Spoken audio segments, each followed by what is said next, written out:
Hello students, welcome to Apex Classes EduTech. My name is Rajul Gupta and you are on this digital platform EduTech Classes. It is an online digital platform wherein you can get each and every subject information and the videos, and you can learn and get the knowledge. So today I am going to start a new chapter of class 10th Political Science, chapter number 1, that is power sharing. Before I start with the topics, let me tell you the meaning of the power sharing. What is power sharing? See, as the name suggests, power sharing, that means some powers are being shared, but with whom, right? So powers are shared among the organs of the government at various levels. So this is power sharing, right? If we talk about the school or an organization, then some powers are at the higher level, some powers are at the lower level, and some powers are given to the middle level. And if suppose powers are not lying in the hands of the lower level, then what happen? Like conflict may arise, disputes can arise. Why disputes may arise? Because that particular level will think that, or that particular person will think that I will be alienated, or I can be discarded from this particular organization. If I am working in an organization, then I should be a part of that organization. And how I can be a part of this organization? When I have the power and I can also take the decisions for my company, for my institution, right? So what is power sharing? It means sharing of powers among organs of the government. What are the organs? Legislative, executive and judiciary at various levels. What are the levels? We have central, state and local government. Now what is the main aim of power sharing? Why there is a need to share the powers, right? What is the main aim? The main aim is to reduce conflicts at each level or organ of the government. Like I have given you the example, if powers are not equally shared at each level or among the organs, then what happen? Conflicts may arise, disputes may arise. So it is very necessary that powers should be shared at each organ and level of the government, right? Coming on to the next. Now in this chapter we are going to discuss about the power sharing arrangement of Belgium and Sri Lanka.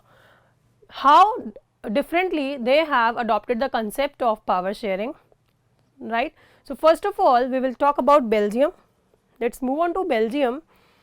See, Belgium is a small country in Europe, right? It covers an area of around 30,520 square kilometer and it has a population of about 11 million people. Now let's talk about the ethnic composition of Belgium. First of all, I would like to tell you about the meaning of ethnic. What is ethnic? Ethnic means when people speak different languages. Like you can see in the flow chart, I have written French, Dutch, German. So people are speaking different languages, and they are sharing the same culture, and they are sharing this culture. They are living in harmony. So this is what do you mean by the ethnic. Now we are talking about the ethnic composition of Belgium, right? See, out of the total population, 40% speaks French and they lives in Wallonia region. 59% speaks Dutch and they lives in Flemish region. Remaining 1% speaks Dutch. So what do you get it from this? You can easily get that 59% speaks Dutch language. That means Dutch community is in majority, right? In contrast, 40% speak French. French is in minority, right? Let's come to the capital city of Belgium, Brussels. Now talk about Brussels. Brussels is the capital city of Belgium, where 80% speaks French language and 20% speaks Dutch language. Now you can see the contrast. 80% speak French, that means here majority is of French in Brussels, but minority in the country, minority of French in the country, understand? So what happened was, in a country French is in minority but Dutch is in majority. In spite of having the majority community in a country, Dutch is not as rich and as much powerful as compared to the French. So what happened was the Belgium government took the initiative and they have constituted their government and made the new constitution. They have amended their constitution 4 times and their leaders changed the concept, used the innovative method wherein they have added one more concept, that is community government, wherein in this government each and every language speaking people will be getting the equal chance, equal share, equal representation in the constitution, or we can say in the assembly, right.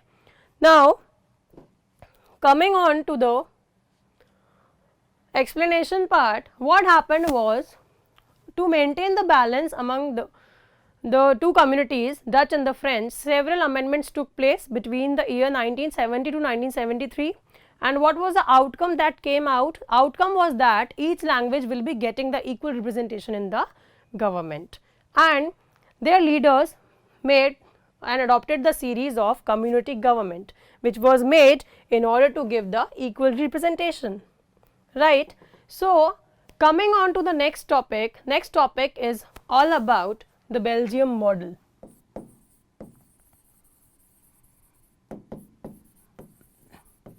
See, there are few elements which will come under this Belgium model, and it is a very important topic for your board's point of view. This question can come in 3 marks or it can come in 5 marks also. So be prepared thoroughly from your NCERT book, right. So what happened was, Belgium leaders took an initiative and they have adopted a very new or innovative method. What kind of innovative method they have adopted? They wanted to give the equal representation. First of all, they wanted to give equal representation to each community. So they have made the new government that is known as community government. This is the next element of the Belgium model. See, some few leaders say that this is a very complicated method, but rather than the complications, this method proved and it worked very well, right. Next was, some powers are given to the state government,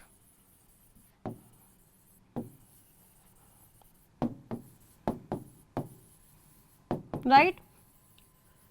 So what happened when some powers are given to the state government? That means the state government is no longer the subordinate, right. Central government is there, state government is there, and after state government they have made the third government. Then third government is known as the community government. Earlier they have central government, state government, and later on they have added community government. Got it? So some powers are given to the state government. That means now the state government will no longer be a subordinate and central government will no longer be a superior, right, because powers are given. They can take the suggestions, they can give the advices, but now state level or state government will not be a subordinate, right. Now let us have a contrast. Let us talk about Sri Lanka. Sri Lanka is situated in a few kilometers away from Tamil Nadu, right, and mainly it is an island, and it is located in the Indian Ocean to the southwest of Bay of Bengal, right. Now let us talk about the ethnic composition of Sri Lanka. Now what happened was, in Sri Lanka 74% speak Sinhala language. Sinhalese were there and they speak Sinhalese language. 18% speaks Tamil, Tamils were there, 7% Christians are there, and remaining 1% are Hindus and Muslims. And in 18% Tamils, we have 13% Sri Lankan Tamils and 5% Indian Tamils, those who have come from India. So here also what you can observe by seeing this flow chart, what you can see is 74% Buddhists are there, 74%, that means Buddhists are there, they follow and they foster Buddhism, right, they are the followers of Buddhism and they speak Sinhalese language. So, Sinhala people, they are in majority, 74%, that means they are in majority, and Tamils are in minority. Got it? Tamils are in minority and Sinhala are in majority. Now, what happened was, when Sri Lanka got independence, Sri Lanka got independence in 1948, right. So, after that they have passed an act, right, they have passed after 1948, an act was passed, right, an act was passed, and what happened in that act, the Sinhala was considered as the official language. What happened was, Sinhala was made the official language.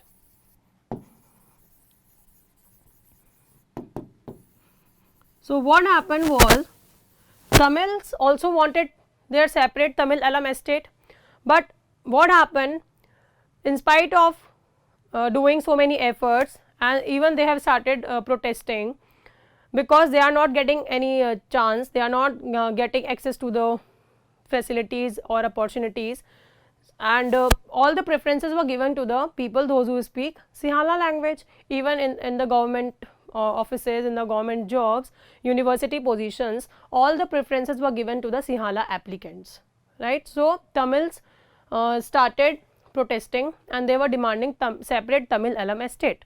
So, their demands were rejected by the Sri Lankan government, right.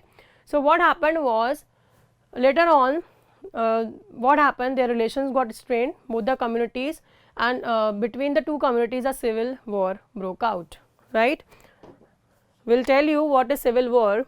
So, what happened is, in this, like in Belgium we have done that, they have adopted the concept of community government, but what happened in contrast to that, like in Belgium they have mutually accepted all the people, those who speak different languages, but in contrast in Sri Lanka they have adopted the concept of majoritarianism. What is majoritarianism? I already told you.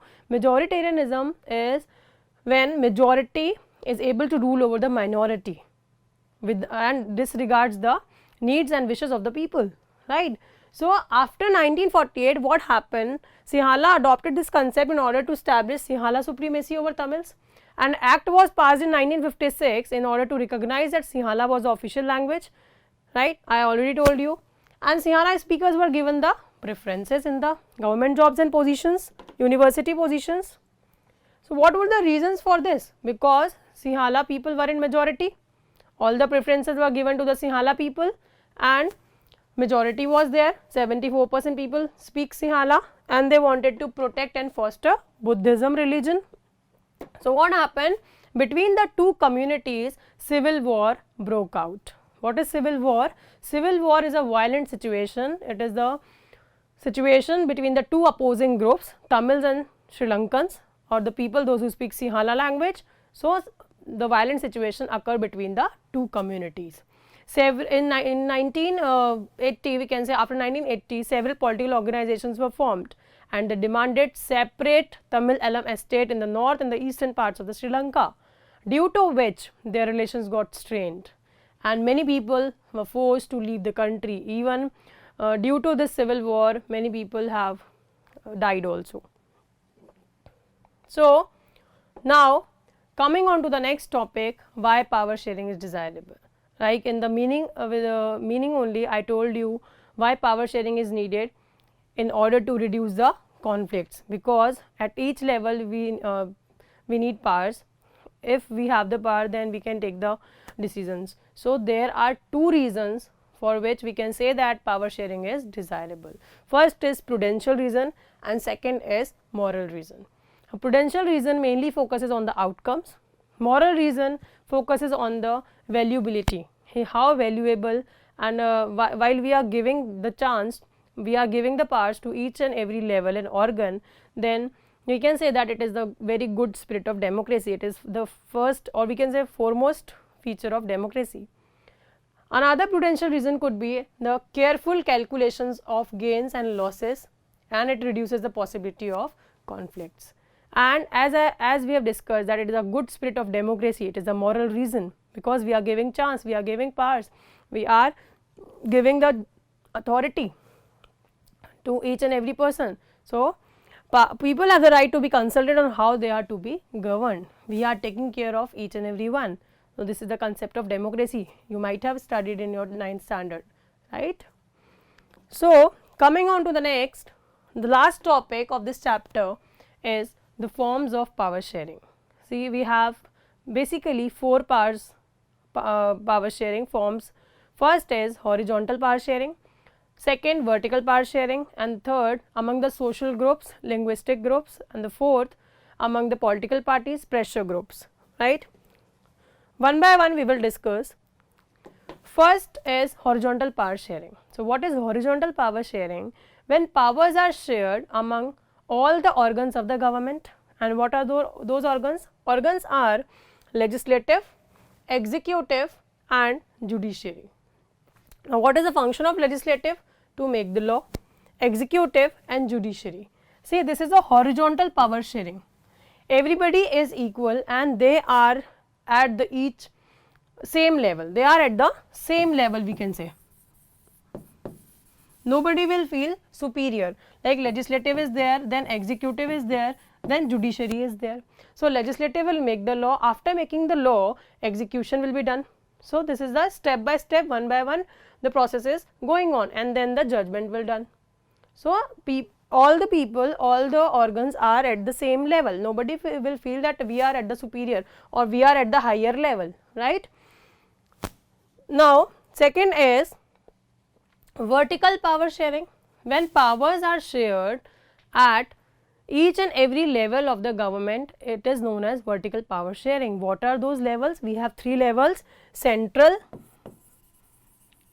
then state. This is the vertical power sharing, like this.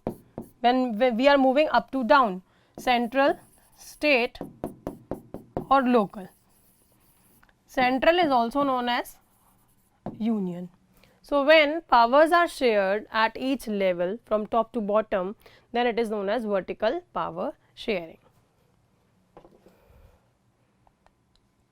Now, the third one is when powers are shared among different social groups, linguistic groups, or we can say in a community, or religious groups, then it is powers are shared in the different social groups. Under this, what happened was, it is a power sharing arrangement. Why we are doing this? When powers are shared in the community or in a linguistic group related to language or related to religion, then we are providing benefits, we are giving powers to the minority also. We are not seeing the majority community only, but in this power sharing we are taking care of the minority people also. Minority people means untouchables, Dalits, backward classes, right. And the best example of this power sharing arrangement is Belgium. In Belgium, we have seen that community government is there, whosoever or majority is there, minority is there, or 1% say 7% Christians are there, even those people will also be getting the equal representation in the government, right. Now, the last is power sharing among the political parties, pressure groups, and the movements. Now, you have seen that during the elections, what happened was different parties come together and they run the government, they compete during the elections. So, what happened was, suppose if one party is unable to get the majority support and number of votes, so what that party can do? That party can join hands with another party and make an alliance and form coalition government. So, this is the best example of power sharing among political parties, pressure groups, and movements. Here what happened was, different parties compete together and they come to power, right. So, here I end up with this session. I hope this chapter is clear to you all, and Thank you for watching. Stay tuned, stay updated for more explanation of the other chapters of civics, history and geography. Thank you for watching. Bye bye. Subscribe करें हमारा apex classes edutech YouTube channel, साथ ही bell icon को click करना बिल्कुल ना भूलें ताकि आगे आने वाले सभी यूट्यूब वीडियोस की अपडेटेड नोटिफिकेशंस सबसे पहले आपको मिले। Apex classes edutech, subscribe now.